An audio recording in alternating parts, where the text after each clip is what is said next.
Bonjour. Un ami a eu la gentillesse de m'offrir un très beau régulateur de gaz double membrane, déjà âgé. Pourquoi je dis déjà âgé? Parce que vous voyez qu'il est énorme. Il est énorme et très lourd. Quand vous le regardez à côté d'un double membrane JMC, vous voyez la différence.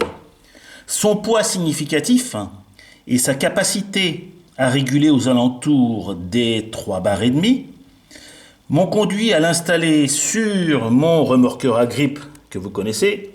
Et puisque de toute façon lui il pèse déjà très lourd, c'est pas l'ajout de ce petit accessoire supplémentaire qui va changer grand chose à la balance.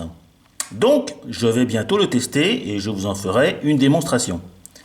L'intérêt de ce magnifique régulateur, c'est qu'il avait au départ un système de blocage de ressort que j'ai enlevé parce qu'il s'est usé et il ne fonctionnait plus. Mais il permettait de bloquer le régulateur en fonction ouverte si on le souhaitait. Autre particularité, le poussoir à l'intérieur qui ferme progressivement la partie gaz n'a pas de pointeau de réglage. J'ai constaté qu'en fait, en fin de butée, le gaz était complètement coupé. Donc il va falloir que j'apprenne éventuellement à gérer cette particularité. Mais je voulais aussi profiter de ce remontage pour partager avec vous un élément que vous connaissez peut-être moins, qui est comment garantir l'étanchéité de nos filets.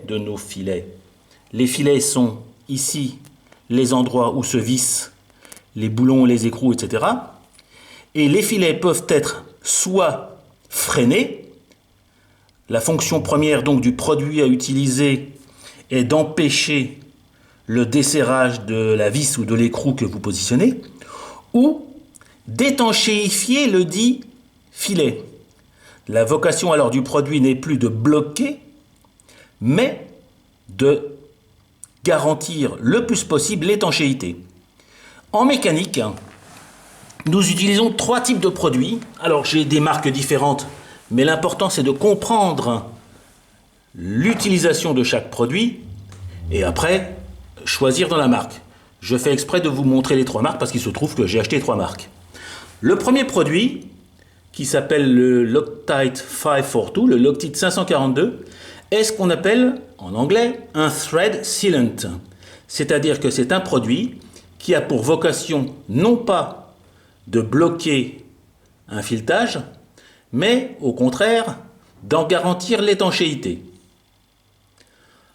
À ne pas confondre avec un frein-filet qui s'appelle aussi bloc-écrou chez Loctite et qui peut avoir des numéros différents suivant la puissance de freinage que vous souhaitez. Parce que ce qu'il faut savoir, moi je n'en utilise que 2, mais il existe plusieurs capacités de freinage.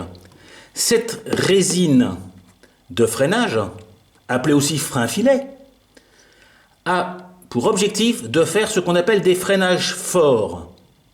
Ça veut dire que lorsque vous avez mis un peu de cette résine sur un filet, il est impossible de le desserrer à moins de chauffer la pièce aux alentours des 90 degrés pour ramollir la résine. Mais en gros, vous pouvez considérer qu'un frein-filet fort est fait pour un montage unique. Je l'utilise de temps en temps, mais très très peu. Je l'utilise parfois, je vous l'avoue, pour des montages de type hélice, comme vous l'avez sur Agrippe, l'hélice étant complètement dehors et étant susceptible de tomber si jamais elle se dévissait, puisque 2 hélices contrarotatives, il y en a toujours une qui prend le risque de se dévisser lorsque le bateau va en marche avant, et bien là je mets une toute petite goutte dans le doute, et je sais que ça ne bougera pas. Alors pourquoi je le fais? Parce que je n'ai pas eu toujours l'occasion d'avoir à ma disposition du frein-filet moyen. J'utilise le frein-filet moyen en général sur toutes mes pièces en laiton. Le frein-filet moyen est déjà très puissant et il est quand même, avec difficulté, possible de le dévisser. Je reste très prudent quand même Parce que lorsque vous avez des petits écrous, comme vous les voyez ici, des petits écrous qui sont là par exemple en ce qu'on appelle en 6 par 0,75, donc un filet qui avance d'un tour tous les 0,75 mm pour un diamètre de vis, enfin d'écrou de 6 mm, l'épaisseur du métal en rab, c'est à peine 1 mm. Si je mettais un frein filet fort ici, il y a quasiment 100% de chance que je le casse. Donc si j'ai vraiment besoin de freiner ce type d'écrou, je mettrai un frein filet moyen.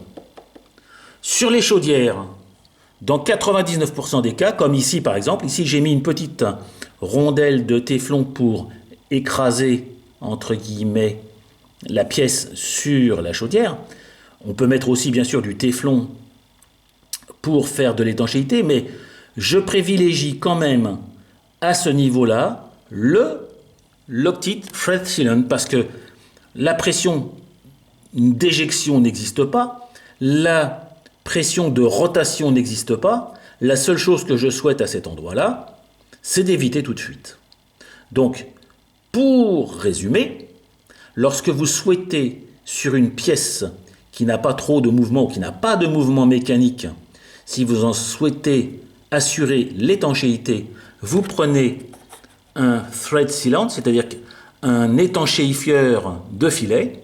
Si vous souhaitez, comme j'ai pu le mettre par exemple en bout de brûleur, si vous souhaitez bloquer un écrou de manière relativement douce, prenez un frein filet moyen.